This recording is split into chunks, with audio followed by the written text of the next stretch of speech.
È l'agricoltura a pagare il prezzo più caro per il maltempo di venerdì pomeriggio a Montagnana e dintorni. In località Borgo San Zeno il vento che ha soffiato fortissimo per quasi un'ora con punte di 150 km orari, insieme alla grandine, ha distrutto gran parte delle centinaia di serre di meloni, compromettendone del tutto la produzione per due aziende agricole del posto, la Lora e la Molinaroli. I danni a ora sulla mia azienda siamo intorno ai 250.000 euro, ma non è solo la mia azienda, abbiamo un'altra azienda qui vicino alla mia di Molinaroli e anche quell'azienda avrà 1 milione di euro di danni. Da dove inizio a sistemare, se conviene sistemare, perché si butta via 10 anni di lavoro qua, stiamo buttando via 10 anni di lavoro.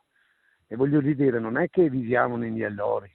In via Saoncella, sulla provinciale che porta a Cologna Veneta, le aziende agricole e avicole che vi operano sono rimaste senza corrente elettrica fino alle 14 di oggi, dopo la caduta di 2 pali dell'Enel. 21 ore di blackout che avrebbero potuto decimare del tutto, per esempio, le 39.000 faraone allevate in questa azienda.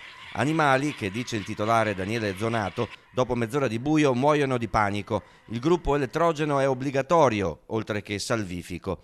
Lungo la via diversi rami di alberi avevano bloccato la viabilità, sono stati i residenti ad anticipare il lavoro dei pompieri, arrivati appena possibile verso sera.